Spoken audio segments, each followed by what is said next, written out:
My name is Rhapsody and welcome back to Monster Train 2. Still Pyreborn, but Umbra's our lead now. Ugh, Shadow Eater. Yeah, Chosen of Savagery. There's zero chance I'm using that Shadow Eater as a consistent unit. The fact that, like, you have to find a very specific rare card to get him to trigger his Gorge and do any damage before the enemy's attack, it's just not possible against the Champion of Savagery, who will kill all of the morsels behind the Shadow Eater, and then the Shadow Eater, before the Shadow Eater ever gets to trigger. 2 copies of Making a Morsel in the base deck, 2 copies of Flicker, that could be our AoE solution.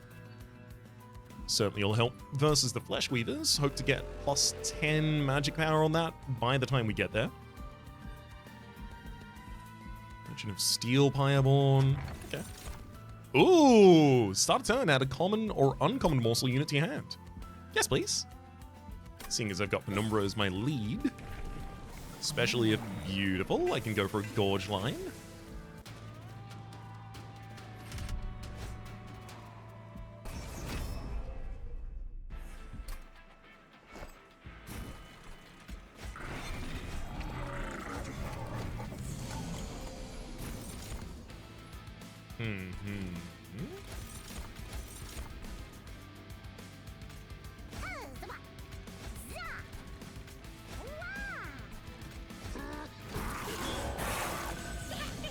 Thank you for the bunch of additional energy this turn as well. Morsel mine up the top line.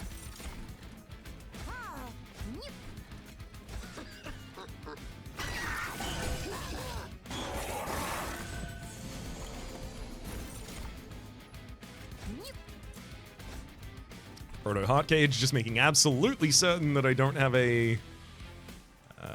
even chump blocking won't really do anything on that floor. Just making absolutely certain that I don't have a Fire's Greed that I was disrespecting there by getting rid of card from my hand with Vengeful Sharp.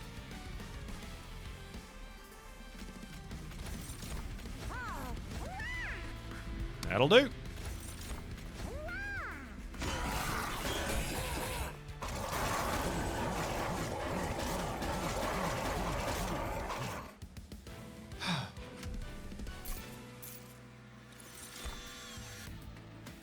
Yeah, Perils of Production.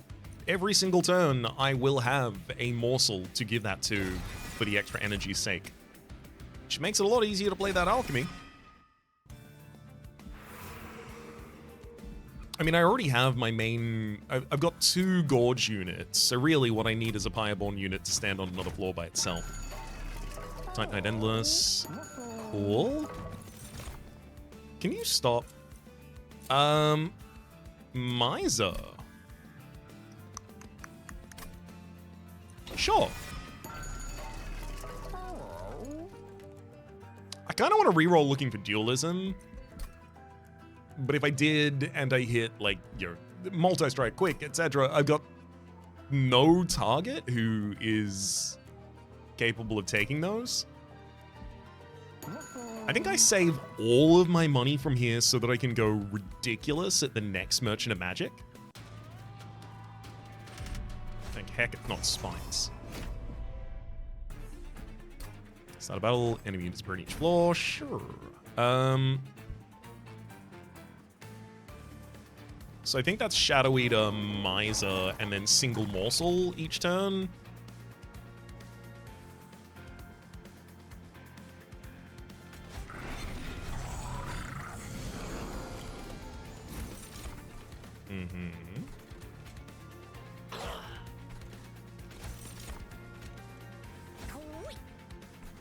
Handles the top line.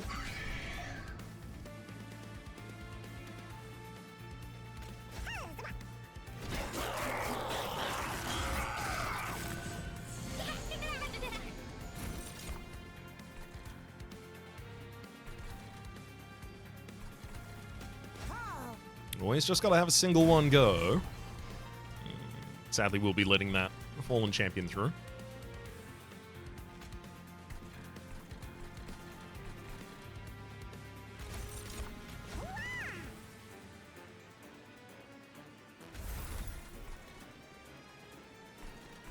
I don't really want to use the Bloated Whelp to stop the Energizing Flatus this turn, because I do want the Miser to be striking a unit next turn.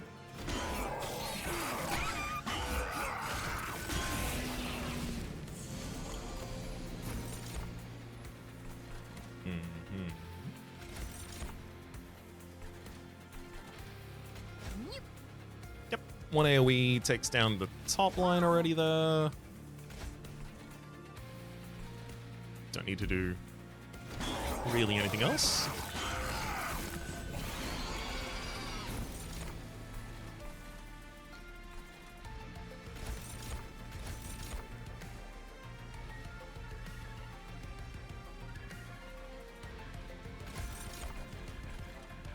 Let's give you a stack of lifesteal and help to defend you. I am very surprised that Elabora is going to be ascending here, but that's okay, actually. Because it'll definitely win the next floor. And ultimately, it just becomes exactly how many triggers of Mizar can we get from this? We've got a big, healthy frontliner.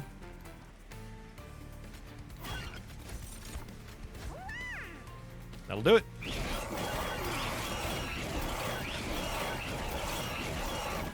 So we got 70 gold in that Relentless phase there. Grovel versus Entumbra Assault. It's got to be Grovel if I'm about to go to a Merchant of Magic. I still do think I want a second Alchemy. Dragon Sword gives us so much potential. It's not like any of the other cards there were especially good. Save. And yeah, with all of the spells that I have, it's definitely Merchant of Magic. Okay, first off, holdover is Perils of Production. That is our energy now resolved. Consume is removed from one of the alchemies. I am going to lower the cost of Grovel by 1. Then reroll, getting Smolder Stone, -2 cost gain Consume, which is completely fine on Alchemy.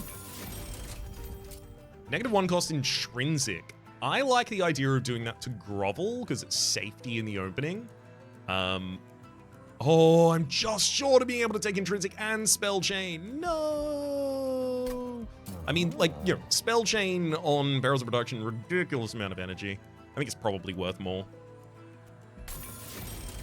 Making that Intrinsic would have given me the ability to do it from turn 1. Let's look at the Fireborn unit. Ooh. That's... The thing is, the Magma Cultist will pretty much always have a couple of incant triggers courtesy of the Perils of Production. I'm going to push it a bit more in that direction as well. I think I could take that Magma Cultist. I could easily become my main damage strategy. Oh, yucky. Richard Garfield, I do not want this event right now.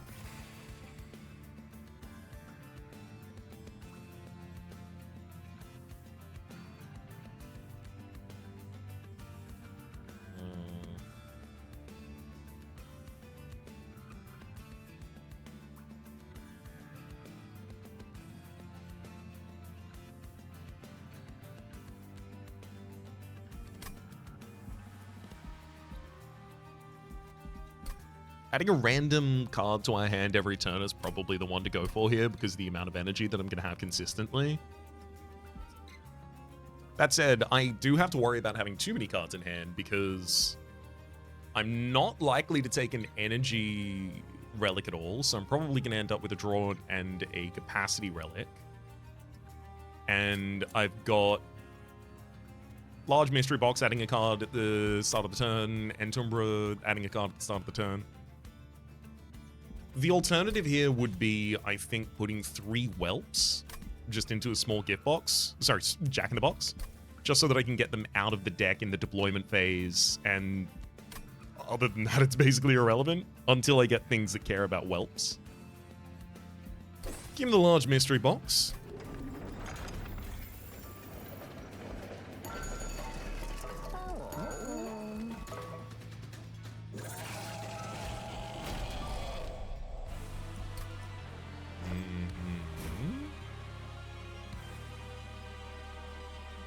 I feel like Shadow Eater on the bottom line only ever really needs to eat 1 unit.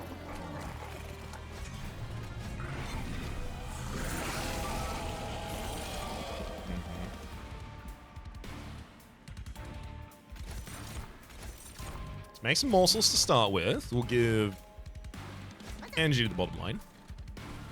And then top line, you are going to chump block with magma morsel and then just gain the morsel miner. So I guess midline you can have some morsel too. At least we're starting to carve some mass off. Oh.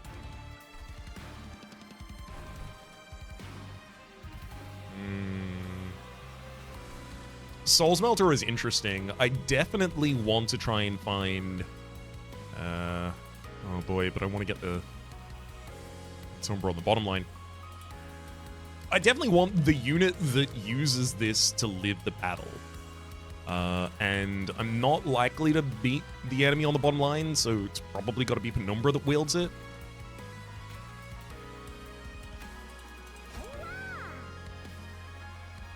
Having 6 energy a turn from Perils of Production is nice, though. So I could buff the Morsel, or I could just go all in on Ember Drain and give, 6 rage to a unit every turn. Which isn't bad.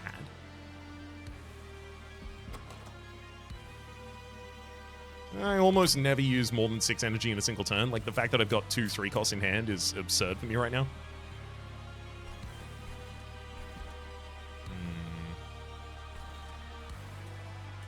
Maybe I do just need to stack a ridiculous amount of Ember Drain on Penumbra, give you as much additional health as possible as well.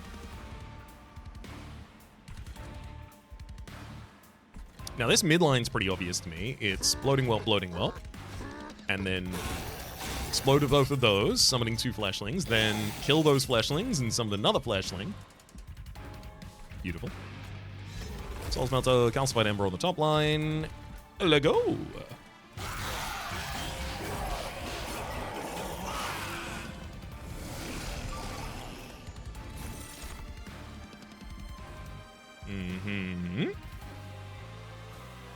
Yeah, top lines could be a toughie. Oh my god, double alchemy in the same hand again.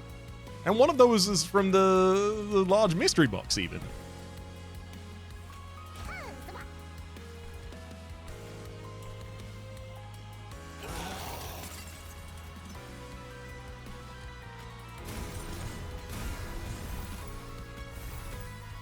Well, unfortunately, I'll be taking 15 damage straight to the heart again.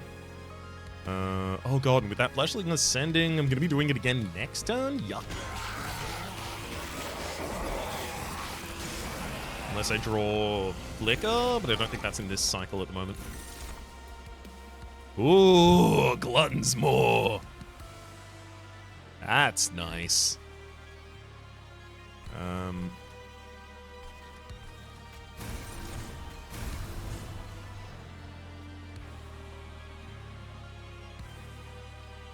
I wonder if I need to replace yours so that I have a chance of winning the battle.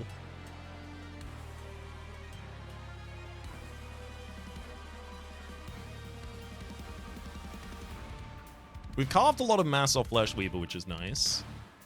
I think eating a single thing here gets us above the line already, so we're fine on that as well. And yeah, I do think the Glutton's Maw is probably going to have to eat, which is completely fine, because I've got 1 alchemy left in my deck to get to the massive Dragon's Horde anyway.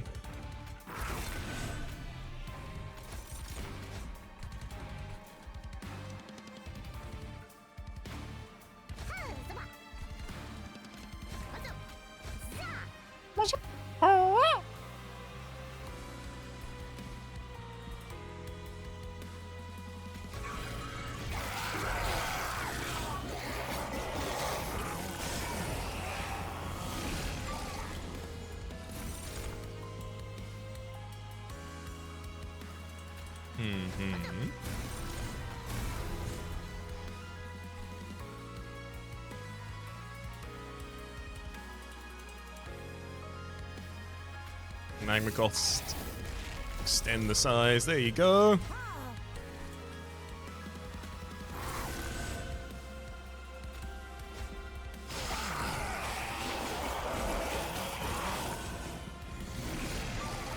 Yeah, only 2 mass left on you. That's completely fine.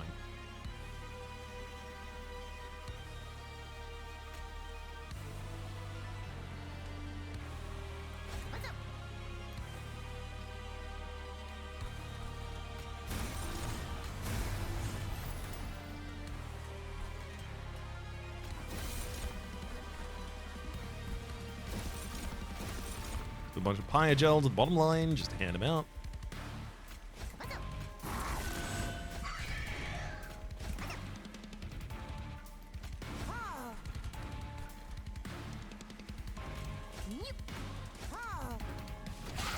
There we go. That'll be a lot more comfy. And gets a lot more Miser triggers for that Avarice. All up to the 8 Dragon Horde in this fight as well. Oh, sick! This Blazing Bolt, I'm gonna get a permanent one added to the deck from this. And now I have a permanent copy of that added to the deck.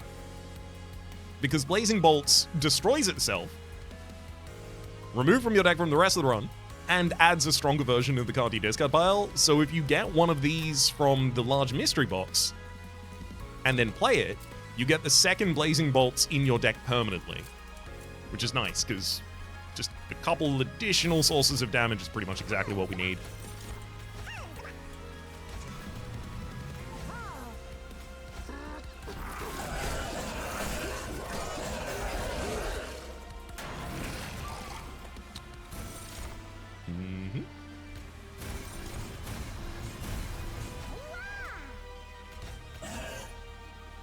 This is also really good because it means that if I find like a furnace tap or something else that's extremely expensive in terms of its ember cost, I can still use it. Oh, I can also use that Shroud Spike very effectively with the amount of energy I can generate per turn. Hey, Hothead is Shadow Eater, but it doesn't suck. I really, really don't like Shadow Eater. Shadow Eater, like, to my mind, Shadow Eater is one of those units that should have had an ability change, to modernize it for MT2. I think in order to make this unit reasonable, Glutton's Maw being added to the Glutton's Maw immediately helps. But what if this unit just had inbuilt a Glutton's Maw? I'm not saying it has to get the +15 stats every turn. That'd be ridiculous. But if this unit just had the ability to consume a friendly unit once per battle, that would still keep it weak to silence because it wouldn't be able to use its ability. But at least it would have some recourse against most enemy backline units. Anyhow. Hothead. Hothied, sorry. Which is great. It's even one less size. Oh, it's so much better. Energy is never my concern here. It's draw and it's draw and its capacity, but given that I wouldn't be playing additional morsels on the bottom line that much anymore, although Hothead does care about eating some morsels, doesn't have to though. I don't know if it's supposed to be draw or energy first here. I feel like it's draw. I feel like I'm much more likely to need to set up for like one turn where I'm big eating.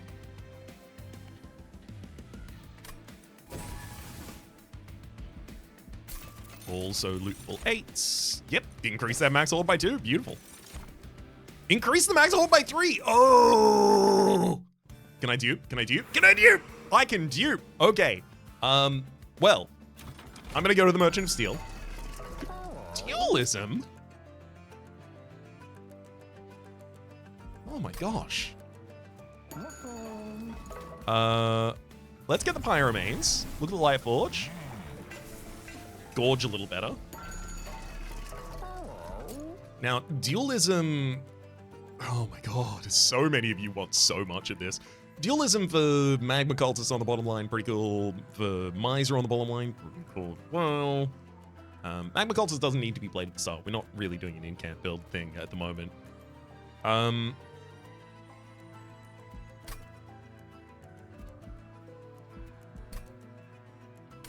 The dupe, 100 times out of 100, is going to be this Alchemy, now that I have 13 Dragon Soul that I've got to work my way towards. I also want to remove as many cards from the deck as possible so that I have much more ease getting towards those.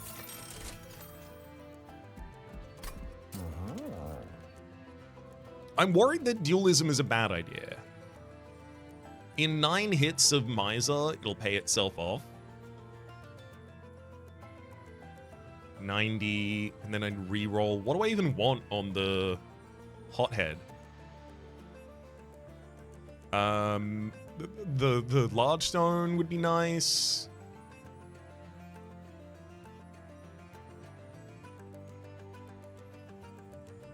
Basically large stone.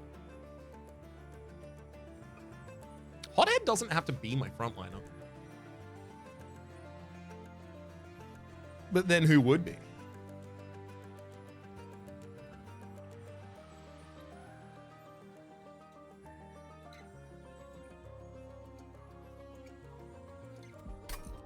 Giving the dualism to the Miser really doesn't feel correct.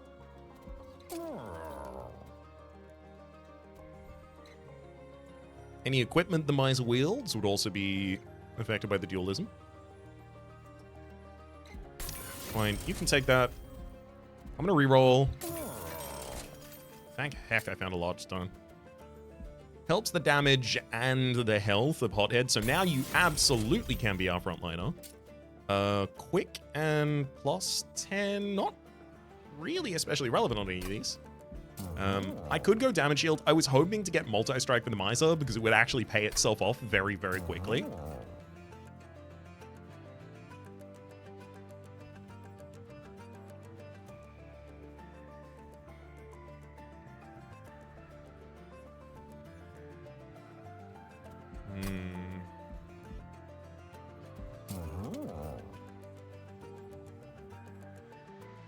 So my deployment strat is Hothead Miser bottom line. And then I think middle line... Turn 1 Shield Steward? I'll give it some health and I'll give it some damage shield because I am going to need a Steward on that floor to help manage damage.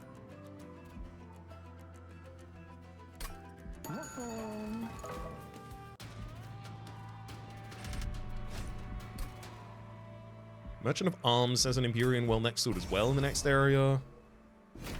Front non-boss in each wave, gets reanimate 1. Yeah, it could be a pretty big problem for us. I suspect I've got to get that shield to your top line and then Penumbra mid line so that I can get the kill on the Ravenous Zealot by the time it gets there. Oh, Space Prism 100% in the mid line. More capacity, please.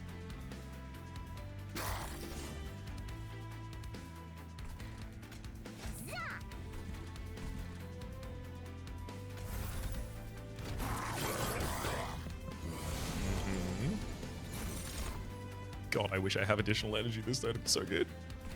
It's gonna be Rubble Morsel, and then I just big eat that Rubble Morsel to get as much stats as possible on Penumbra, as well as a bunch of additional energy.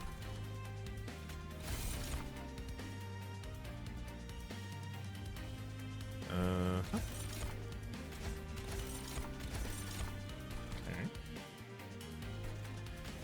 Energy top line.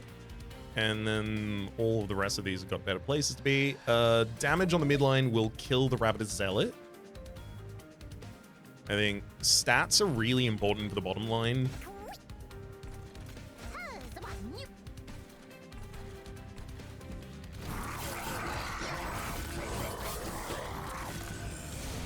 Perfect. So that'll be Hothead's first ability usage. Did ridiculously well for us. Oh, this sucks. I'm one bloated whelp short of being able to kill both the backliners here. Hopefully Blazing Bolts hits the backline. Ridiculous that it didn't at all.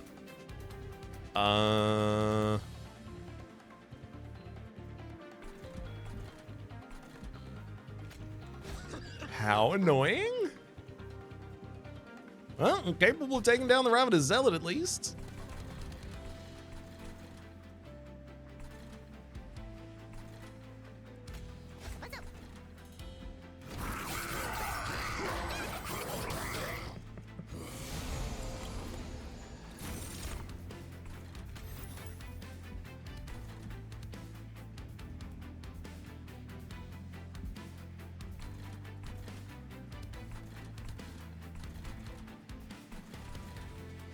Hmm.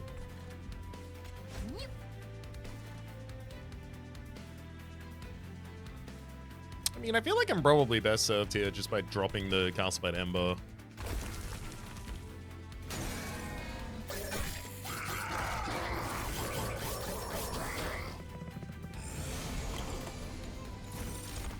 Finally got my barrels of production.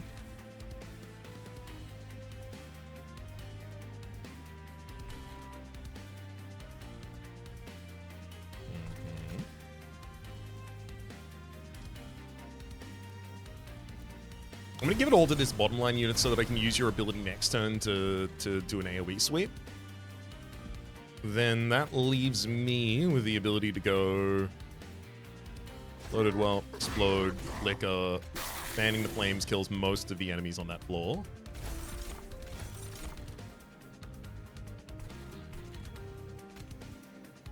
Let's get a Bloated Whelp down on the bottom line, 2 Rubble Morsels for the mid.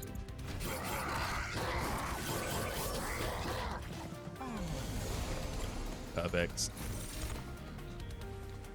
And then I can double Perils of Production here. Drop that Alchemy. You can help AoE sweep for us. I can't give you enough damage shield to keep you alive for almost any time.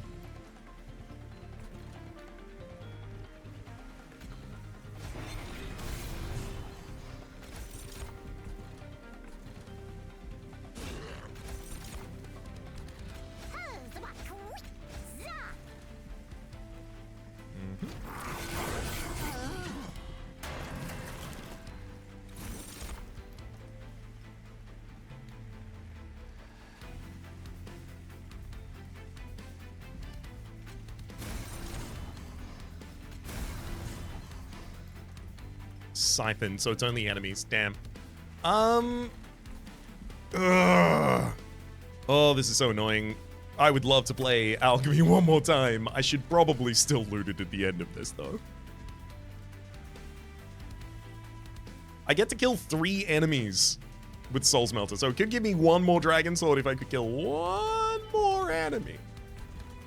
Well, I just gotta kill 1 more enemy, you see. Well, I just gotta... I gotta end them. I mean, look, you can will the weapon.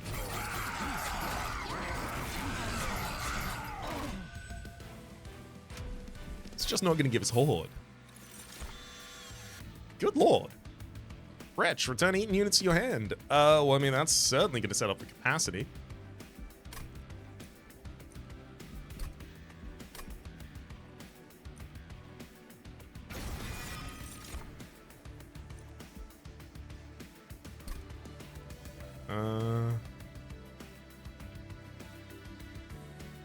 Sadly, Miser is not going to survive the fight, so giving it Soul Smelter Dualism is not really likely to actually help me.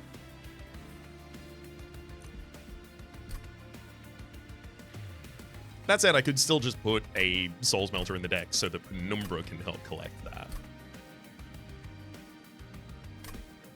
It's probably worth it with the amount of energy that I have. On your first turn, 2 additional energy. I like the idea of that with the amount of high cost cards I've been adding to the deck.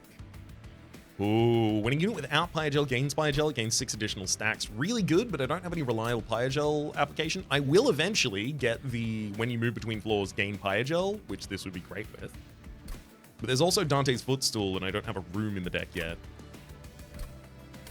The ability to get a room in deployment phase. And there's even a Merchant of Arms next to me. Yeah, okay, it's Dante's Footstool.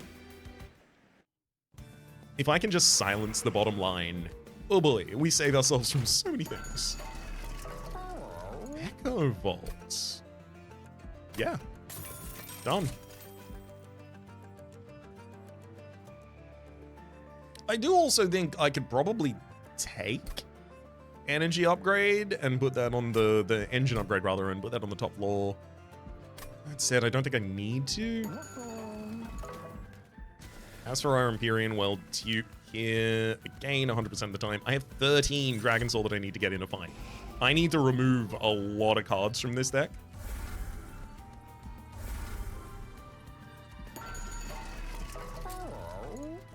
A lot of them will be bloated whelps.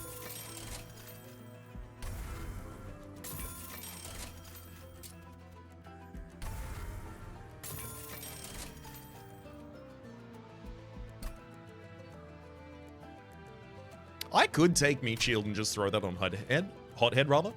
I kind of want to re-roll here looking for Mind Cage instead, though. There it is. Because if I get Mind Cage, there it was. God, I'd love to make that deployable. If only I removed one for your unit. Anyway, as long as I have that, I will now have the ability to get every single turn a eat on our bottom line, which is going to help. Lots. Echo.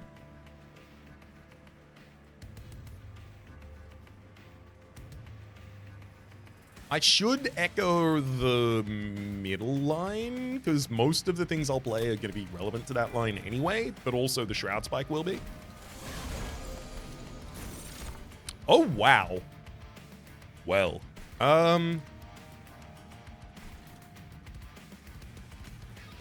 loaded well. You can have all the energy. Die.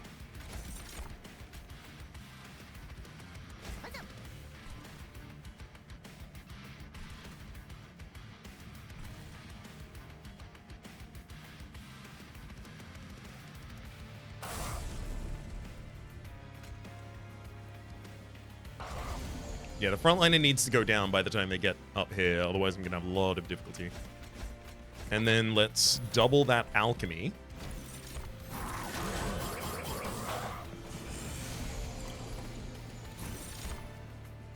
Oh, wow. It's giving me Glutton's Maw so much of the time.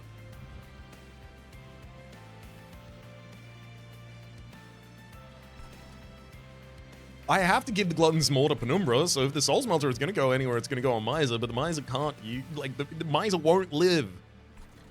Miser is not surviving this battle.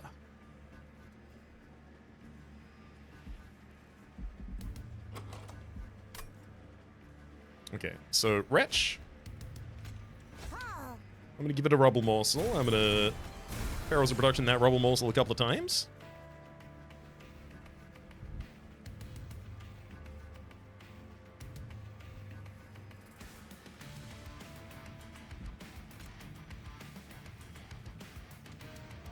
I'm gonna play another Rubble Morsel on that floor, then I'll Shroud Spike one of you. At the end of the turn.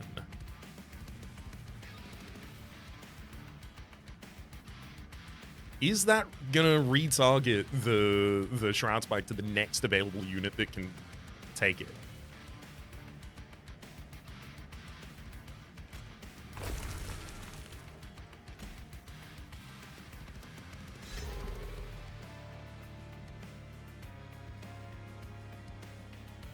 Wait, there's the Soul Smelter? That's not what I was gonna do.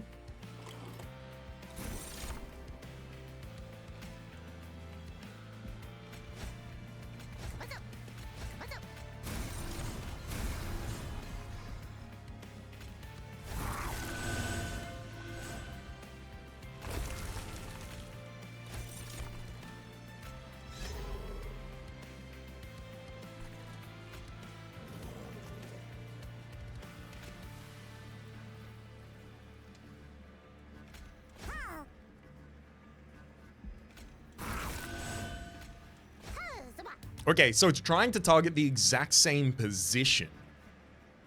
So as long as I have a full line there, the Morsel Miner will eat.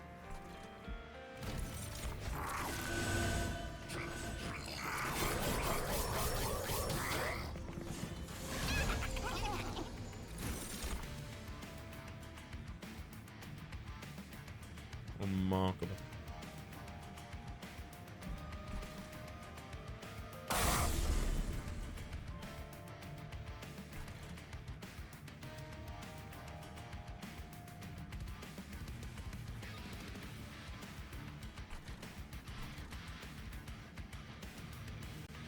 Definitely time to start using Arrows of Production however I see fit.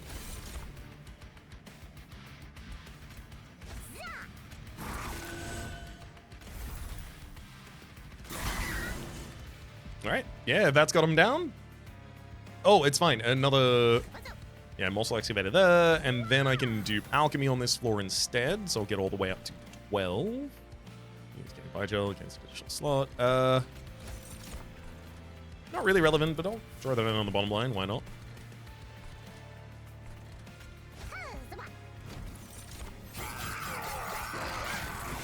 This is ridiculous. With this Echo Room, I'm capable of getting a boss relic every fight.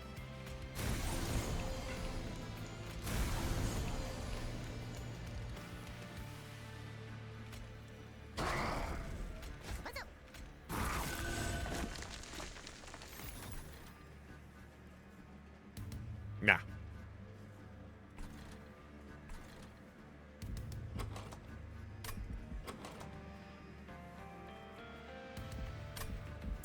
Actually, I should probably Pyroclast in the bottom line. A lot better of an idea, I think.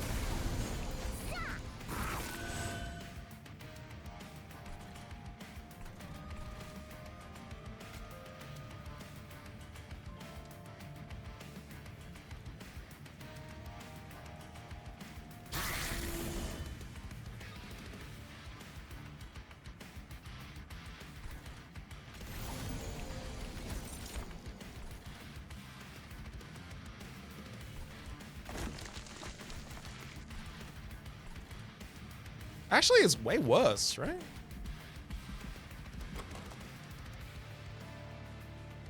Yeah, I even know what my next hand is. I've got 3 turns to draw Flicker, whereas that midline I will just have to take 15 damage straight up to, which I'd rather not.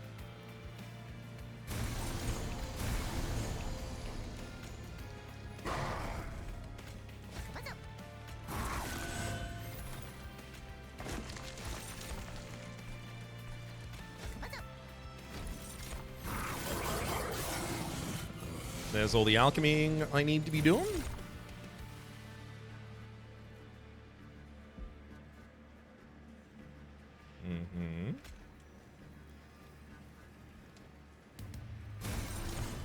Let's now give you a Magma Cultist as support.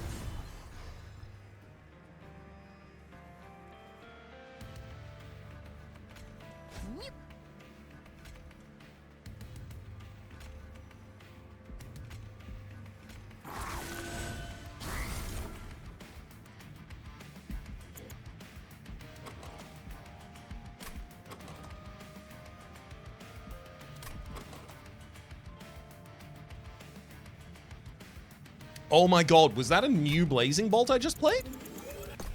I thought it was my old one, so it was gonna hit multiple targets multiple times, but... No, it's a new one. Okay, what happens if it's the dupe target of an Echo Vault? Does it have the ability to add 2 more Blazing Bolts to my deck? And if it can, do I even want that?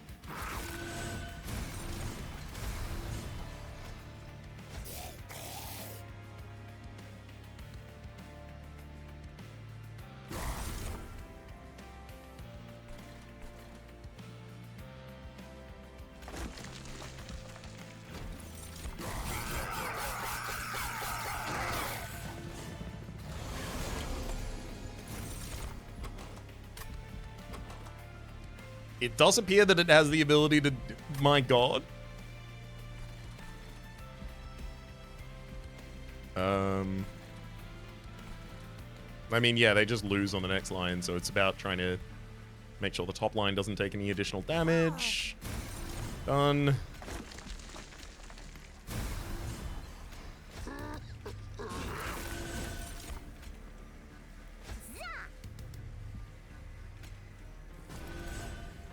Oh, I can do 25 damage, and then I lose a Dragon Horde. Or, oh, and this is so much better, I could not.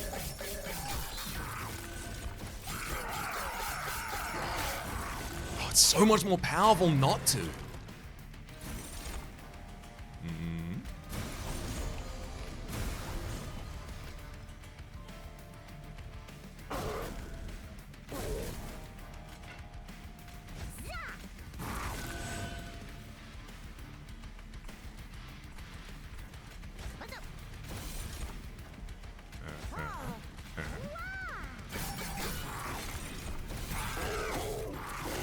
I mean, Battle 5 and we're looting a full 13 Dragon Horde. Doesn't get much better than this. Cannibalize. Add 3 uncommon or rare morsel units to hand. I'm looking at that Forever Consumed. The fact that it'll be spending X, a bit tough. But sometimes I have X to spend. And I'm only going to get more X to spend as time goes on. That said, I've got very expensive cards in the deck, like these Blazing Bolts that I keep duplicating.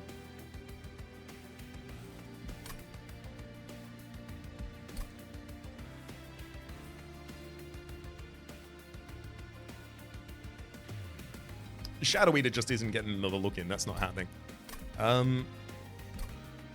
Forever Consumed giving us the ability to delete a big frontline enemy unit is something I'm struggling with at the moment, because there will eventually be 2 big frontline enemy units, especially in Serapeternus Chosen of Savagery.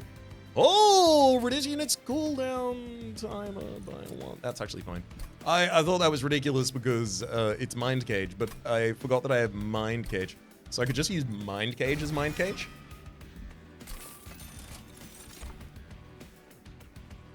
Dragon's Whelp gain 8 damage, I really like, because that's 16 additional damage to Hothead's line when it uses its ability. And when a unit descends, gain Pygel.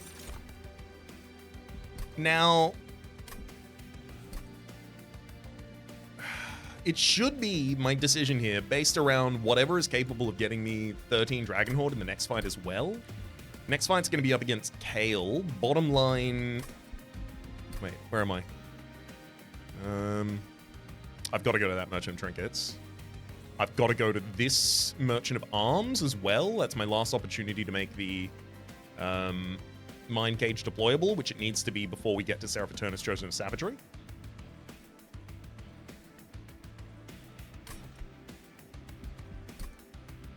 I'm currently drawing 7 cards a turn, 6 by default. I'm having 1 added. I'm having another added, actually 8 per turn. Fireforged Souls would take that up to 9. I think I go Fireforged Flame here. And it's for reasons of deployability, because I do think that bottom line would now benefit from also having Magma Cultist. It doesn't need to be eating. I have enough battles that I should get each of the Fireforged boss relics. There are certainly things a Merchant of Magic can do for me. Specifically, making these Blazing Bolts lower cost would be nice, but I don't really need them lower cost, do I? I want it. Oh. Well, I mean, yeah, I'll... Do I Shadow Sheath? Surely I actually can't Shadow Sheath.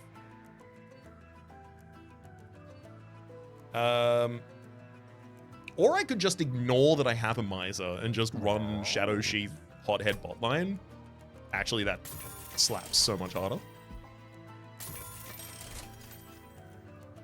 After using an ability, friendly units gain +5 damage, including itself, and deal 5 piercing damage to the lowest health enemy whenever a unit is eaten. Not really that relevant. Sacrificial Chris as well. Not really that relevant for us. Take the cheaper of the 2 there. Swift Steel Dagger. Yes, I do like attacking at quick speed. Saves me a lot of HP there.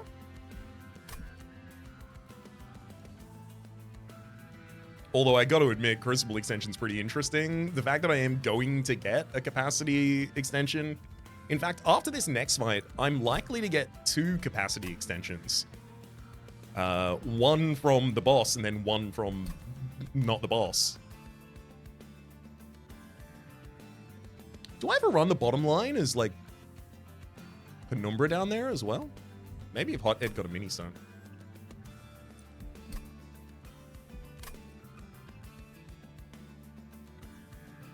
I want to take the Swift Steel Dagger, I just also feel like, maybe not. My abilities are how I play at quick speed. Also certainly can't take Crucible Extension. I do not want to interfere with the draw. The draw being the Dante Footstool draw.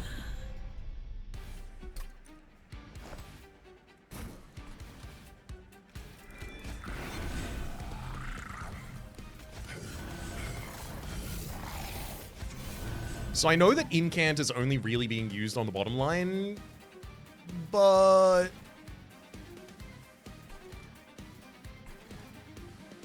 the double Shroud Spike is way too powerful to ignore. It literally just turns, like, Penumbra into it. Especially because if the first one happens on a... oh my god. Oh my god! Second Souls Melter?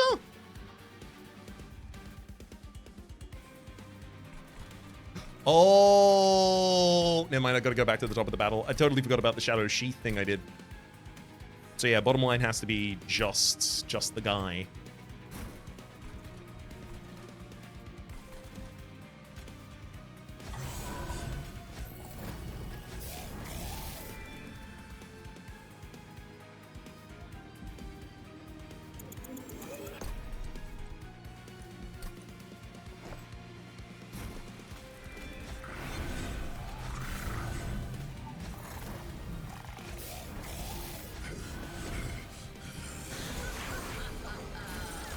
Okay.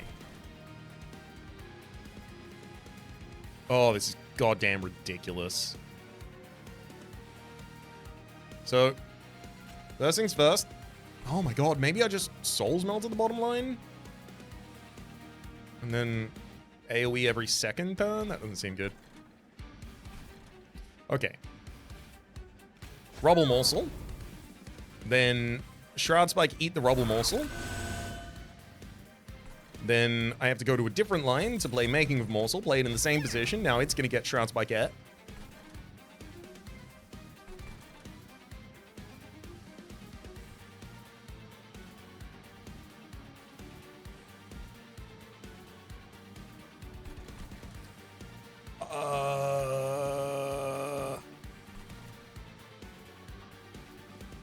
I feel like I need to play both Souls Melters, but they don't even need to especially do that much.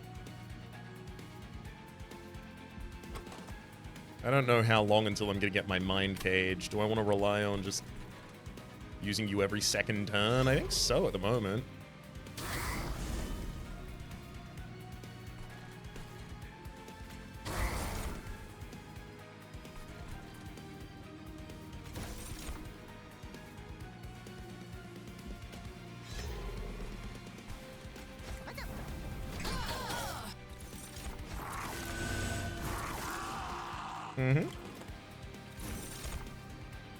You're kidding me. It literally gave me another Shroud Spike to hand.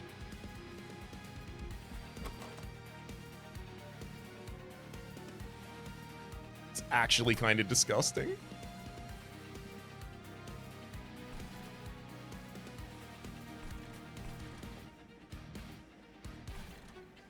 I'm just gonna let it get to its 500. Because that's big enough to kill anything it attacks except for Kale. So it doesn't really need to change its stats past this point. So it makes it much easier to then justify duping the alchemy on this floor.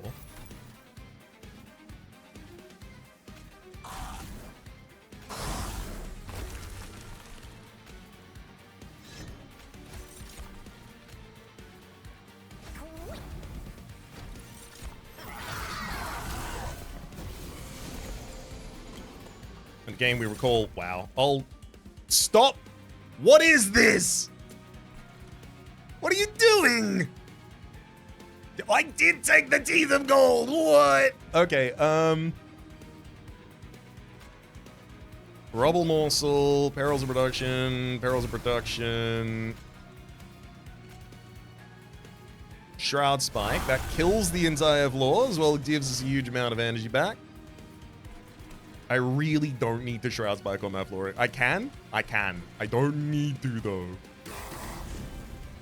I need to resist the urge. There you go, see? Already stopped it from happening. Then...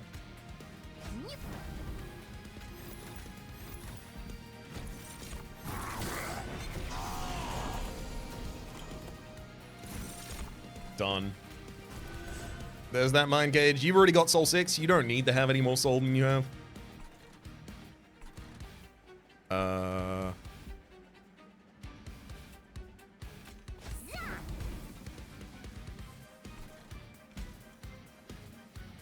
Yeah, we already got the Perils of Production. I can just tossed away for a while.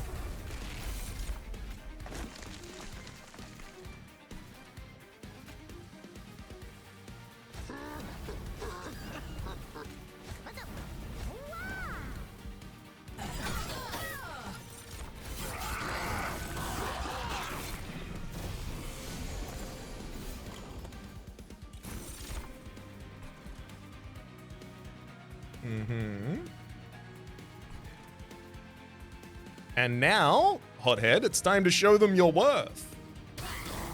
Every round you'll do that now.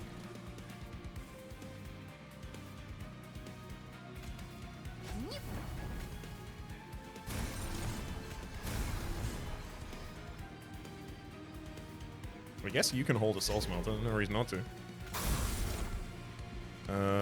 Double Blazing Bolt, one Blazing Bolt now, one Blazing Bolt at the top of the next turn.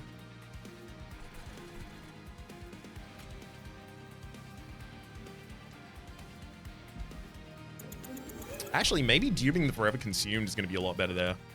Because I really need to take down both of those frontliner units.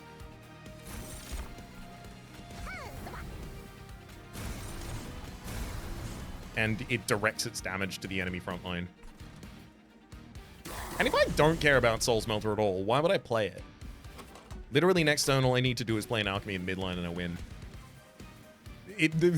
I say I win, I mean I get 13 Dragon Sword. Which, as far as I'm concerned, is the same thing. Oh, though duping Blazing Bolt does have... It adds 2 copies of Blazing Bolt to the discard pile, but I don't even want this Blazing Bolt. I want a better Blazing Bolt. Yeah, just kill him.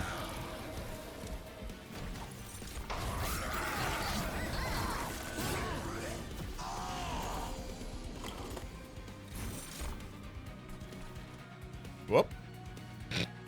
You also want a Tome of Contracts as well? Because you can have it. You can have whatever you like. You can even have the large prize.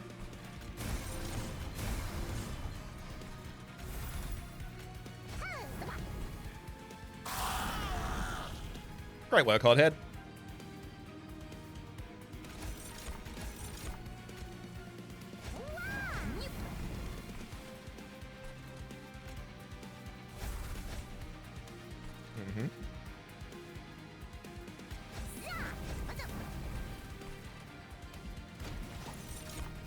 Yeah, I'm seeing a lot of use for the double additional energy relic that I might take. Sorry, double additional energy. Double additional capacity relic I'm looking at here. Get him, Hothead! Just destroy the entire bottom line! So good.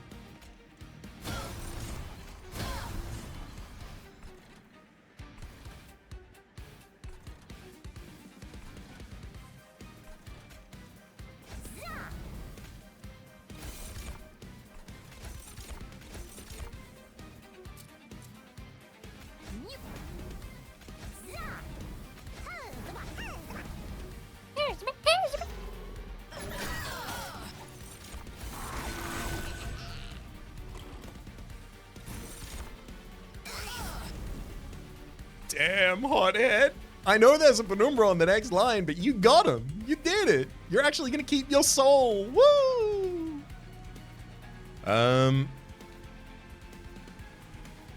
Yeah, I should play that Blazing Bolt, though. Do I want another 2 copies of that same... Yeah, give me another 2 copies of that same Blazing Bolt in the deck permanently, please.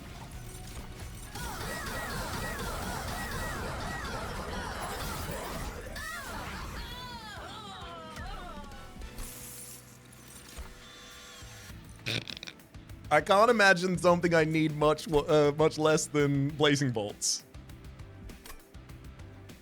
Wretch, returning use to hand. Yeah, I'm about to get so much capacity that another Wretch actually makes so much sense. When a unit gains Pine Shell, it gains 1 additional stock. When you equip a friendly unit by contract, no, just get the Medallion of Superiority from the extra stats there. Fireforge Light. Also, our Pyre has so much attack power at this point. We're going to be destroying Dominion in the endgame. Gotta be the Merchant of Arms for all of the reasons I said earlier. Oh. Hey, you know who really wants multi-strike? You know who's like fiending for some multi-strike? That's right, the bloated of course I mean Penumbra. You can have that, Mind Gauge becomes deployable. I mean, I honestly believe that there's nothing else I want to do here. Probably start cutting Shade Split. I gotta get rid of this Shadow Eater. Get the hell out of the deck, buddy. What are you doing here? Chomp.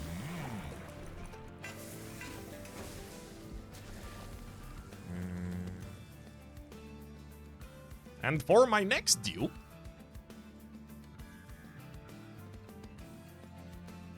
I mean, maybe Perils of Production. I do draw enough. I do draw enough. Do it. Do it. Do it. Do it. Do it. Do it. Let's go.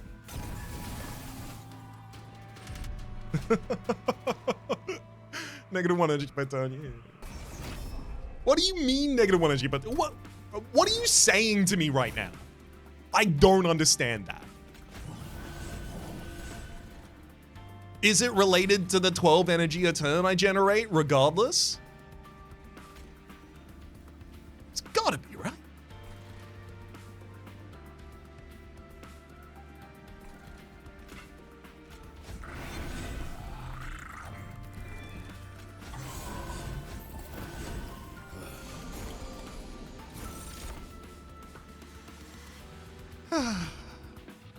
Beautiful. Get him. Just get them. Just simply do get them.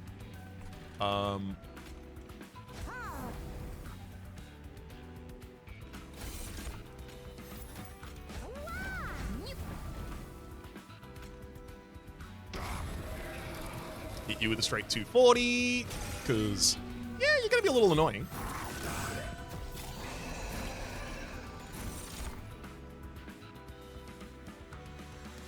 Apply Avarice to the hothead who's currently exploding enemies. I like it.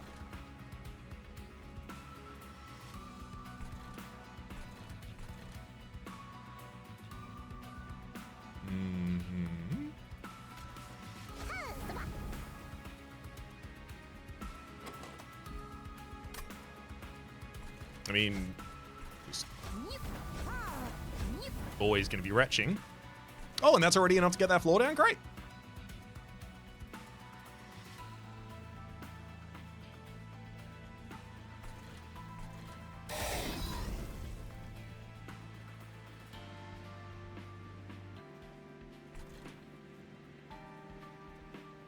All right, actually, there's a way better way to do this, I think.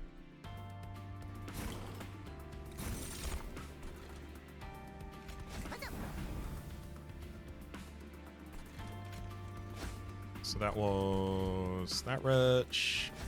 Then that actually gets us enough damage already. Okay. Then I think it's just big Avarice for Hothead. Especially because I get money from each of the enemies I hit.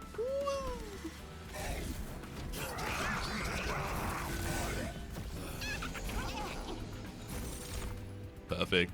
I was about to say, middle line's growing at a good speed, but you know what it really needs? Exactly the combination of cards that I have in my hand at the moment. That one there. That one there. Perfect. And then this one does that. And then I can even do this. So your cooldown is now 1, but it's 1 without the Mind Cage, so I can replace your equipment later if I want to.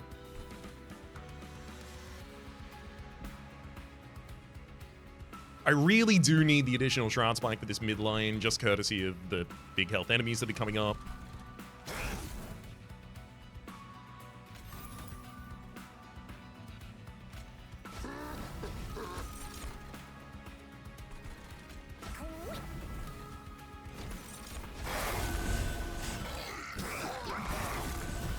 Come on, Void Armament. What are you doing not giving me a Void Armament? How am I supposed to play that game? It's literally unfair if I don't have a Void Armament. You know, the most unfair thing is how long it's taken me to get to a Barrels of Production. I literally duped that card for a reason. I literally did it for a reason. I figuratively did it for no reason.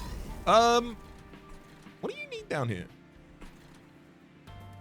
Buddy, can I help you?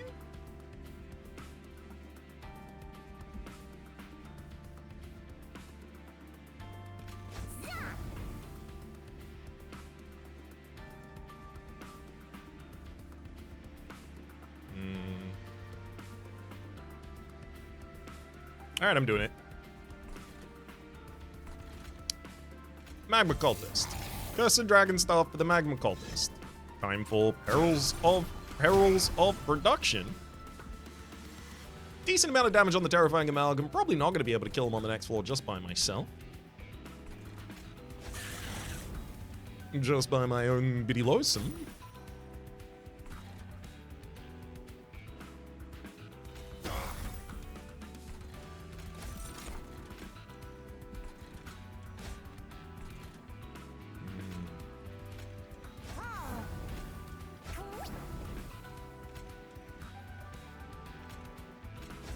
It's just enough.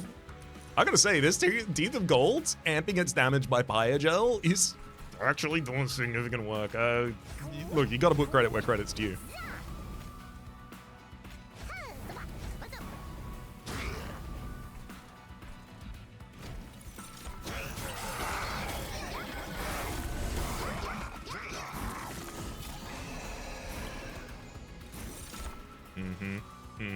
Okay, we're beyond time for doing this. There you go, Perils of Production for you. You can have the Void Armament. This floor is now ridiculous. Why not Alchemy? Hothead eats all enemies.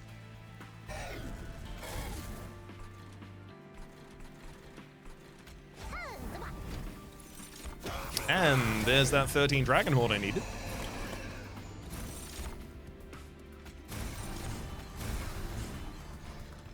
Let's give you some lifesteal, why not?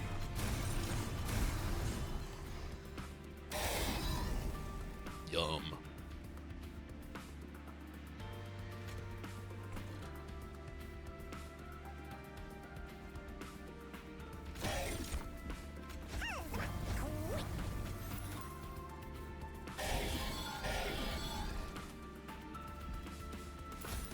Give me the money, wealthy whelp.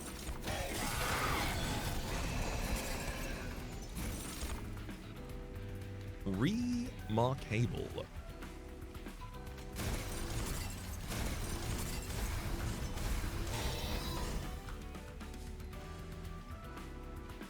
Alright, so that's 1438. What if I don't cast any spells on the line so I don't trigger the incant? Because the incant is gonna... The spikes on the enemy is gonna lower my damage a lot here. Never mind, I get way better outcome by doing it. And also the next floor is just immediately going to eviscerate the boss as it ascends.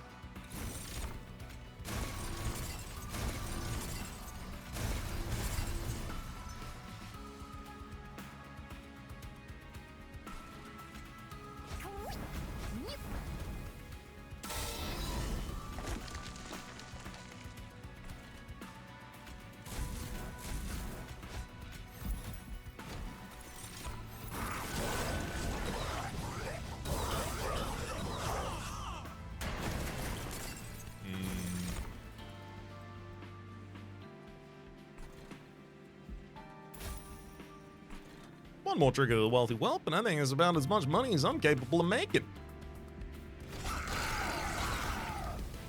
Get him.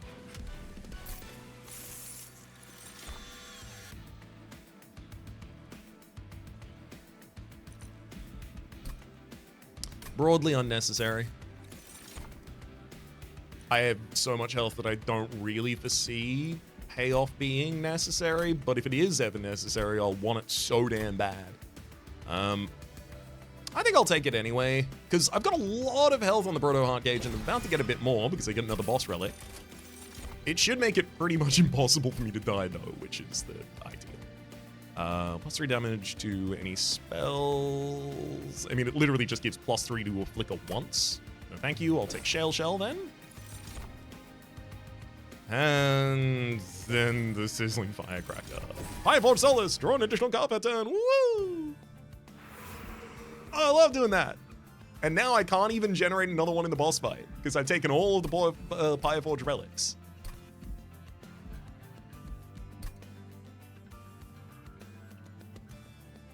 Merchant of Steel, I mean, multi-strike for Hothead.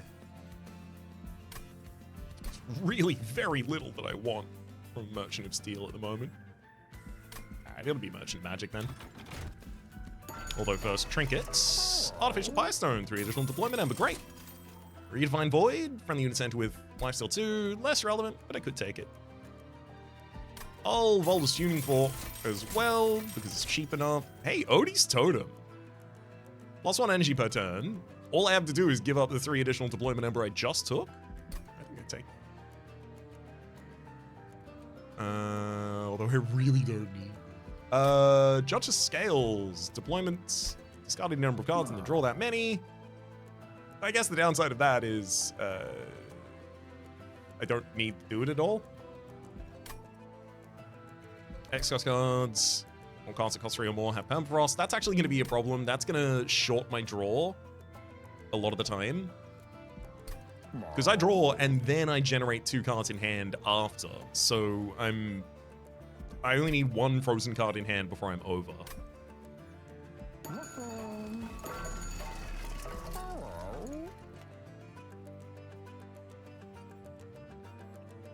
I mean, Spell Chain Shroud Spike with the amount of rubble morsels I'm seeing consistently, it's got to be that.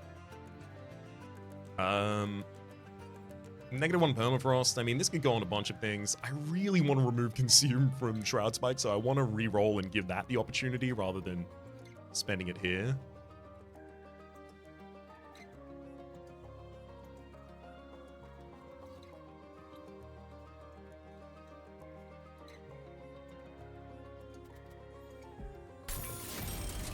Also, +20 magic power and consume. I mean, at this point, just throw that on the flicker. -1 cost. At this point, just throw that on a bolt. Intrinsic and holdover. Is Intrinsic Shroud Spike the choice?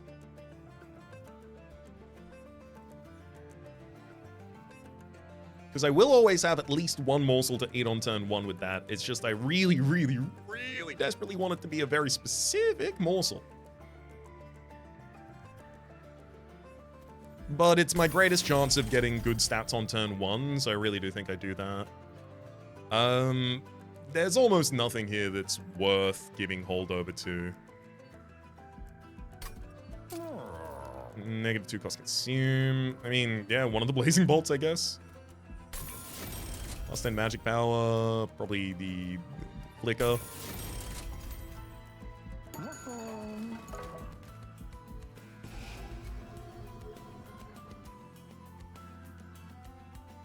The Bloated Whelps still take a draw in order to get them the first time, even if they do have 0 cost and give +5 damage, +3 armor to friendly units.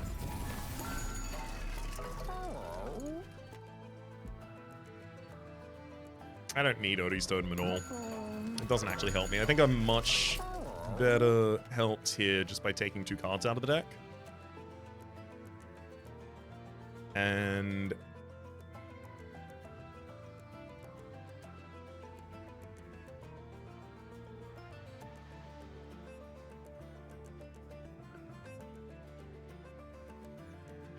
I feel like Soul's Melter should be one of them because I utterly do not need it. And probably Miser for the other one because I can't use it. There's no more money for me to get.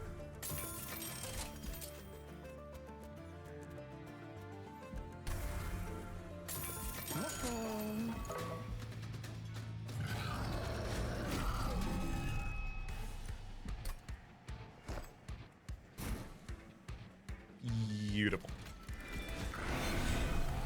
I love that the Shield Steward here on the top line is going to be distracting the boss for a turn. Yep, I could totally have done Odie's Totem and it wouldn't have changed anything about our deployment. I just have 1 additional energy every turn. I think I am better served this way, though. Oh, okay. Hopefully, this gives me a rubble morsel. Beautiful.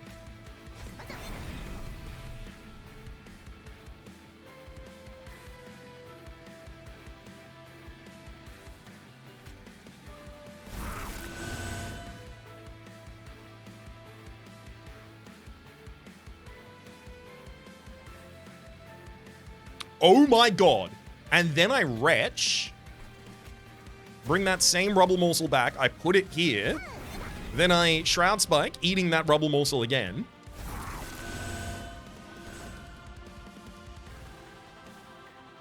And then I play a morsel jeweler there. And that's ready to get eaten. But do your AoE. Void Armament for the multi-strike. We're going to have a lot of difficulty getting the 13 Dragon Horde before the end of this fight. Just because of how ridiculously good that opening turn was for Penumbra. I could do 2,000 damage with the Forever Consumed here if I wanted to. Does the Shroud Spike... Okay, 27... Plus 6... Plus 6, 12... 12 times 27 is around 12, 30. Okay, so I think this X, the Ember that I have at the moment, is going to be... The Shroud Spike did not, I don't think, decide its outcome at previous cast, like set its cost at previous cast. I think it's looking at the amount of energy I have at the end of this turn. So specifically for that reason, I'm just going to stop playing everything and just...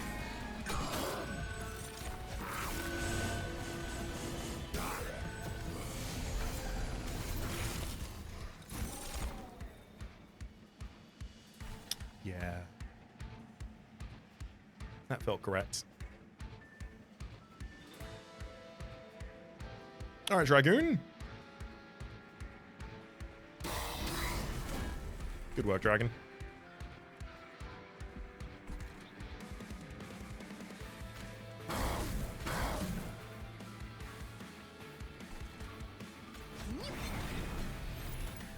Double Alchemy on the midline. Retch for a couple units back. Why not?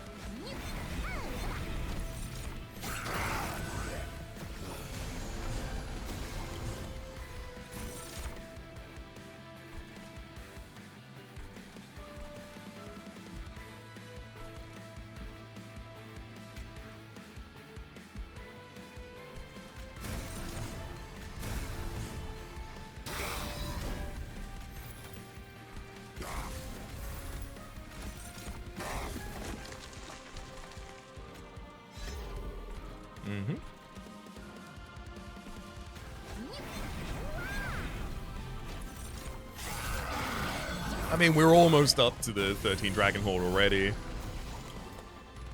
And that'll do it this turn. Perils, perils, perils, perils. Eat them all. Then a single alchemy on that floor. All of the other incant triggers hit our top line.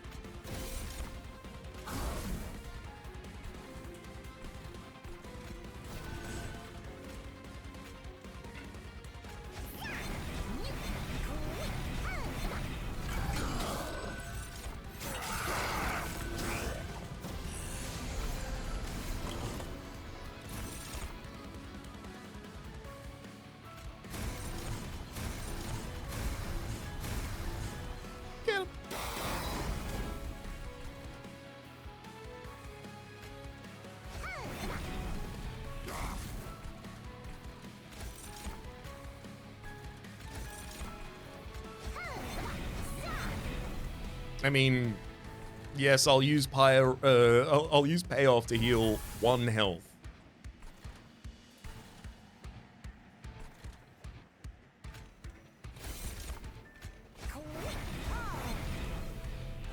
There you go. So that'll give you damage heal 9, and then when it's due to the end of the turn, it does another 9. So why is it that Shroud Spike reassigns the X cost? Does it? Have I mistaken what's going on here?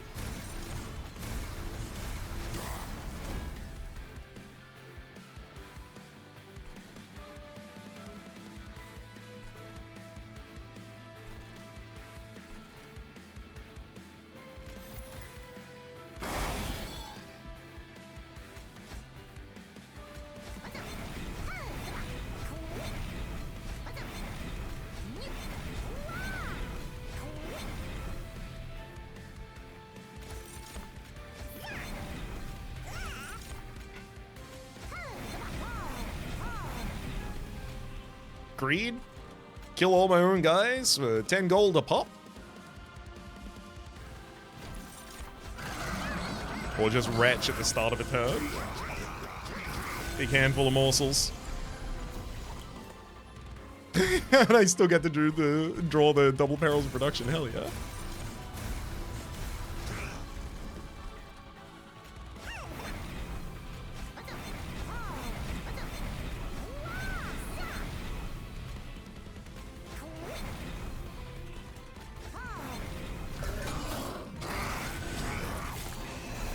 And this'll do it. Thank you for the Kindle, by the way. Utterly unnecessary, but thank you for it nonetheless. Alchemy.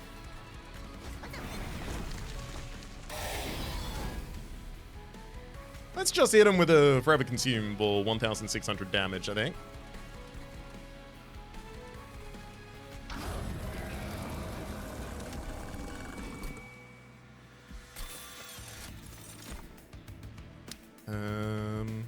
When you equip a friendly unit, gain conduit. Sure. Fire's breath. We almost exhausted the full pool of minor Fireborn artifacts, but the pool that I really care about exhausting is all of the boss relics, so. Happily, I'll tell you that's enough for me.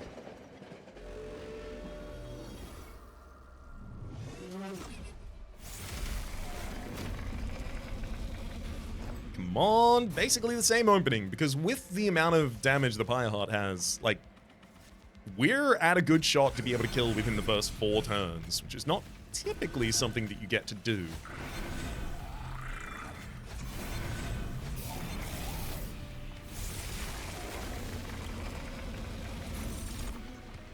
Oh, that's the rubble morsel. That'll do it. Oh my god, I have both of their perils of production in my hand as well. This is ridiculous. Oh my god, perils of production, perils of production, perils of production, perils of production. Let's shapeshift. Getting another rubble morsel, ridiculous. I will eat this morsel. Getting a second Shroud Spike in hand. I will play another rubble morsel. I will then eat this morsel.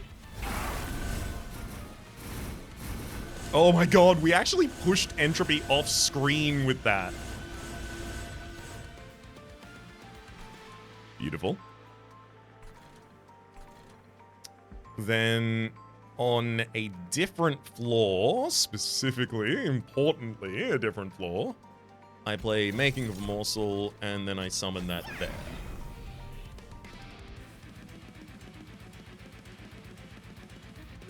$77 times 15. What is that? Is this actually eating with the 77, or is it eating with the previous number? So 77 times 15. Okay, yeah, it's eating with the 77. So it is reassigning the Ectos. I guess that's because it has to reassign it because it has a new target? That'd be my assumption. I'm gonna play Devilish Details. I'm gonna get as much Dragon Horde as I'm capable of getting here. I'm just not gonna let it be on Penumbra there.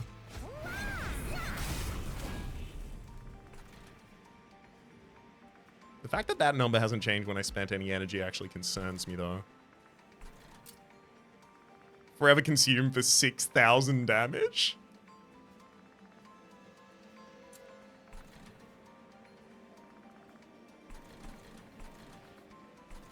I don't want to play it and see if it changes that number at all. Like, maybe it sets that 77 after? But of course, like, as you ascend, I'll kill you immediately. You're literally dying this turn. You have Spell Shield, so it actually doesn't change anything. I'm not going to do it. The fact that I have that and it didn't... Look, just pushed entropy straight off screen. The fact that I have that and it didn't matter at all is ridiculous.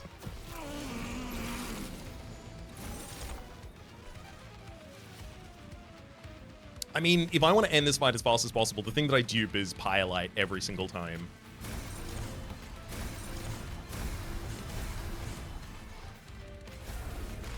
You're still getting stats, my man. 4,000.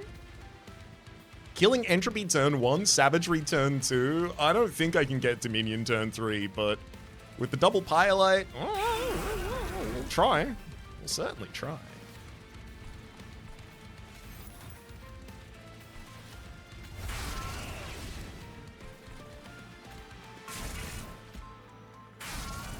Take as much damage shield as I can off Dominion. This is going to be a turn 3 Titan kill.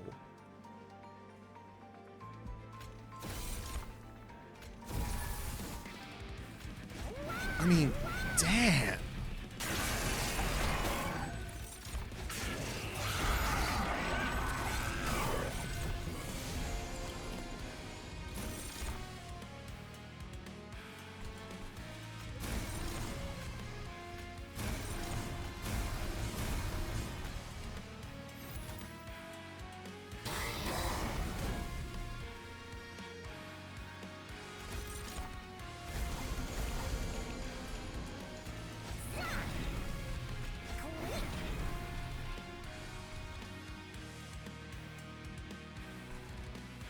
So I don't think, other than an infinite, I don't know if you can...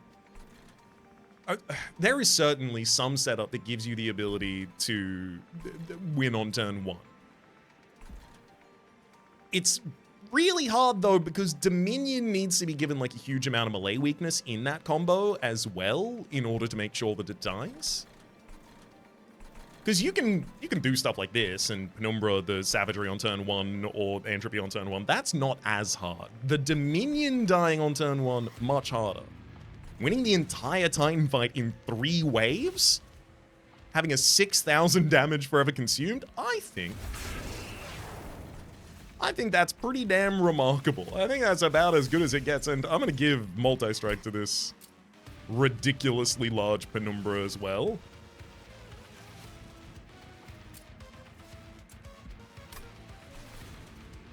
And then just watch it happen. Send him?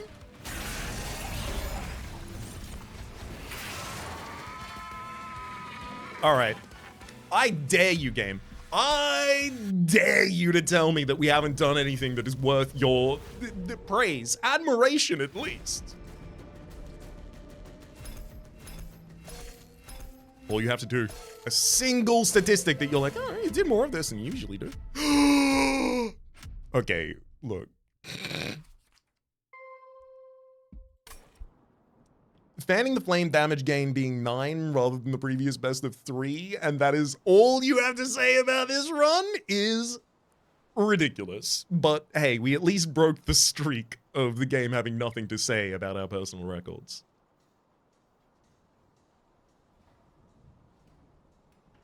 Jump back to that outpost now. It's nothing to say. It's just the Fanning the Flame damage gain. Look, I'm glad that this, at least, I haven't gotten a ridiculous amount of damage on since it's been updated. Oh, I don't even think I've had like a really good Fanning the Flame run yet. I'd like to.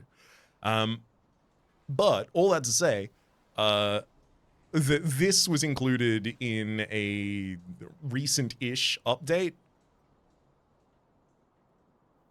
So it's only really the stats from recent-ish updates that I have a shot at getting a new personal record on at the moment. Let's hop back to the outpost. I'm gonna tell you, my name's Rhapsody. The name of the game has been Monster Train 2. That was a ridiculous run. Top left is a series playlist for all my content or the game past, and future YouTube recommendations are down below. Streaming past are the names of the people so generously supporting the Republic on patreon.com/RhapsodyPlays. I don't about the thank tier, and a special thanks this episode to Cold Heart. Hopefully you all have been enjoying yourselves, and hopefully we'll see you all next time.